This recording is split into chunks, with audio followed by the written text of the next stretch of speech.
Shalom à tous, j'espère que vous allez bien par la grâce de Dieu. Que le Seigneur vous bénisse abondamment, qu'il fasse beaucoup du bien. J'espère que le Seigneur vous visite, vous bénit et vous accorde des choses merveilleuses pour notre vie. Nous allons remettre ce moment entre les mains de Dieu afin que le roi de gloire puisse nous parler, nous visiter d'une manière comme d'une autre. Parce que le Seigneur a un message pour vous. Et il veut que chacun puisse comprendre ce que Dieu a à nous dire. Nous prions le Seigneur. Seigneur Jésus, merci pour ce moment. Merci Seigneur parce que tu permets que ce message, Seigneur, puisse amener la vie de quelqu'un.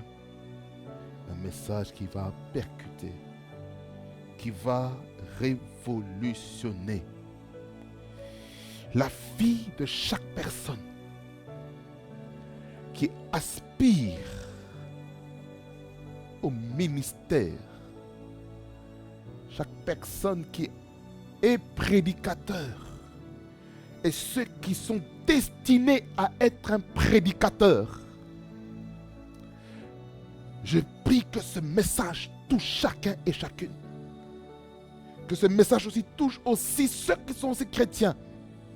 Peut-être qu'ils ne sont peut-être pas prédicateurs, mais qui exhortent d'une manière comme d'une autre dans leur famille, dans leur milieu professionnel, dans leur milieu scolaire, académique.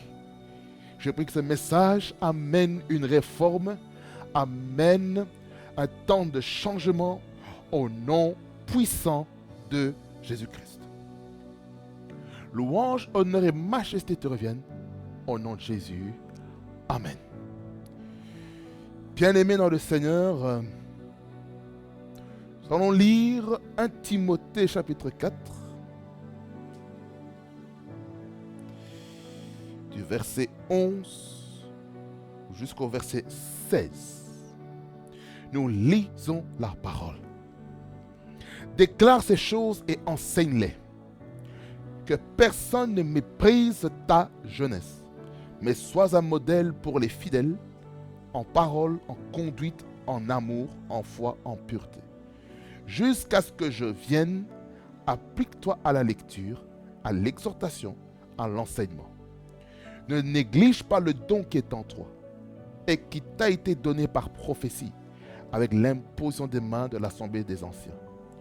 Occupe-toi de ces choses, donne-toi tout entier à elles, afin que tes progrès soient évidents pour tous. Veille sur toi-même et sur ton enseignement. Persévère dans ces choses, car en agissant ainsi, tu te sauveras toi-même et tu sauveras ceux qui t'écoutent. Amen. Père, sanctifie, purifie ta parole. Qu'elle fasse du bien. Et qu'elle amène la croissance spirituelle dans chacun de nos vies. Au nom puissant de Jésus. Louange, honneur et majesté te reviennent. Au nom de Jésus. Amen. Amen, amen, amen. Bien-aimés dans le Seigneur. Ceci est un message vraiment très important, afin que nos vies soient une source de bénédiction pour chacun d'entre nous. Bien-aimés, ce texte-ci de 1 Timothée 4, versets 11 à 16, en fait, il parle en fait des choses qu'un prédicateur, un pasteur doit accomplir dans son assemblée. Mais pour mieux comprendre, j'aimerais vous encourager à lire tout le chapitre 4 pour mieux comprendre la pensée. Écoutez-moi très bien. Ce texte ici nous parle vraiment de la qualité de vie du prédicateur. Vous savez, ce que les hommes regardent le plus dans nos vies en tant que prédicateurs, c'est la qualité de notre vie. Ma question que j'ai pour vous, soit les prédicateurs, ceux qui sont destinés à prêcher la parole, ceux qui exhortent dans leur maison, ceux qui prêchent dans leur maison, ceux qui enseignent dans leur maison. Ma question est celle-ci. Est-ce que votre vie reflète ce que vous prêchez? Est-ce que vous prêchez les choses que vous faites? Parfois, on peut aussi prêcher des choses qu'on a compris des Écritures. Oui, doctrinalement, théologiquement parlant, dogmatiquement parlant. Mais il y a des choses dans la Bible dans lesquelles notre vie doit être en accord avec ce qu'on prêche. Ma question est celle-ci. Admettons qu'on prêche sur la sainteté. La sainteté, la sanctification, la consécration, la pureté de notre vie, la piété. Est-ce que nous qui prêchons la parole, est-ce que nous reflétons réellement ce que nous prêchons? C'est ça la question que j'aimerais vous poser. Bien-aimés, dans ce contexte ici, on voit vraiment la relation père et fils spirituel qu'il y a entre l'apôtre Paul et le pasteur Timothée. Parce que le livre de 1 Timothée, 2 Timothée et Tite sont théologiquement parlant des épîtres pastoraux. Ce sont des épîtres, ils sont destinés aux dirigeants des églises et ceux qui sont appelés à devenir des dirigeants d'église. Parce que vous devez savoir que dans 1 Timothée chapitre 1er, on nous montre que l'apôtre Paul avait établi Timothée dans l'église d'Éphèse. Vous voyez? Dans l'église d'Éphèse, il y avait des réalités dans leur territoire. Parce que dans Éphésiens 1er, on nous parle de toutes les bénédictions spirituelles qu'on a reçues. Le chapitre 2, je vais survoler rapidement et puis je reviens dans notre thème. Dans Éphésiens 1er, donc on voit ici au tout début, dans laquelle l'apôtre Paul est en train de saluer. Il salue les saints d'Éphèse. Par exemple, Éphésiens 1er, verset 1er, il dit « Paul, apôtre de Jésus-Christ par la volonté de Dieu, aux saints qui sont à Éphèse et aux fidèles de Jésus-Christ. » Verset 2 dit que la grâce et la paix vous a donné de la part de Dieu, de notre Père et du Seigneur Jésus-Christ. Qu'est-ce que ça veut dire ici en fait, dans cette salutation? Ça veut dire par là quoi? Que un prédicateur déjà se doit d'être poli. Il doit faire en sorte que le peuple se sente à l'aise, se sente vraiment valorisé. Parce que ici,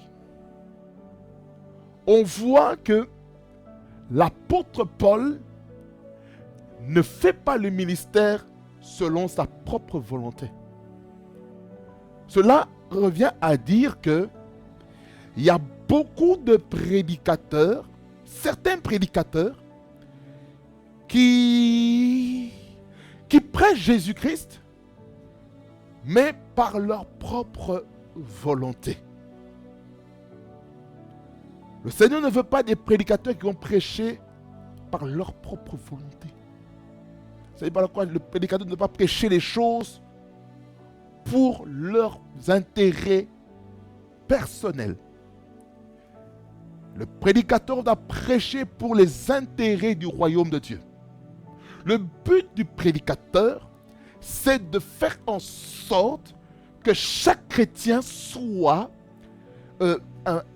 bâti, soit consolidé, afin que les brebis ne puissent plus tous les jours appeler le pasteur ou l'apôtre ou le prophète ou l'évangéliste ou le docteur ou l'évêque pour dire voilà, il y a ça comme situation, veuillez prier pour nous, tout ça, en sachant que Dieu veut que vous puissiez exercer votre autorité en tant qu'enfant de Dieu.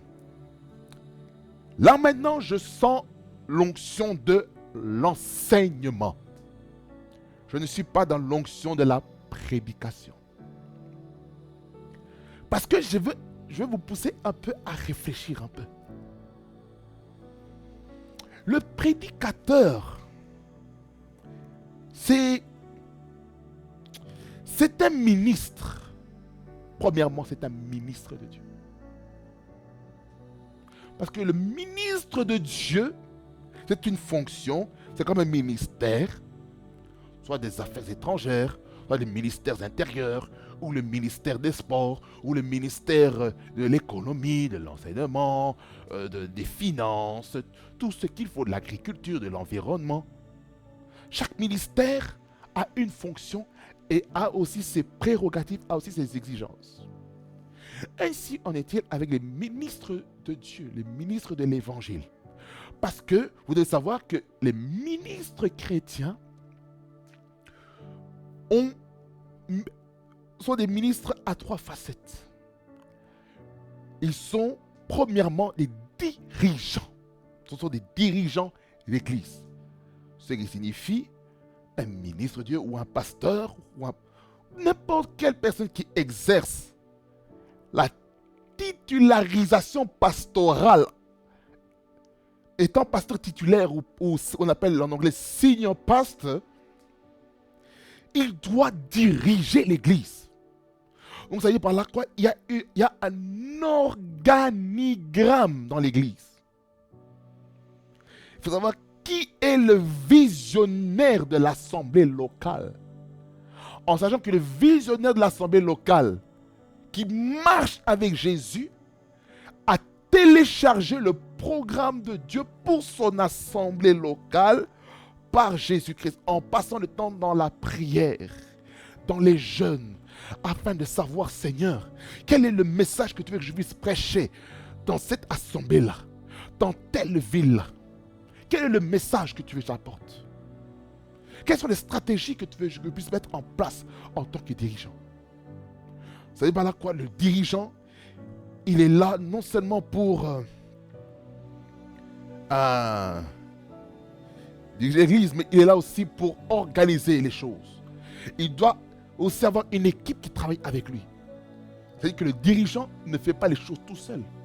Il a peut-être une équipe.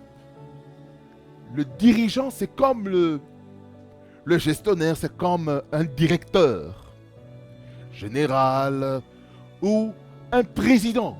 Parce que le pasteur principal joue le rôle de président de l'Église, de l'association sans but lucratif. Ce que vous devez savoir. C'est pourquoi aujourd'hui, les personnes qui croient que les églises sont des sectes sont en train de faire une très grande erreur. Écoutez-moi bien. Une église n'est pas une secte. L'église appartient à Jésus-Christ.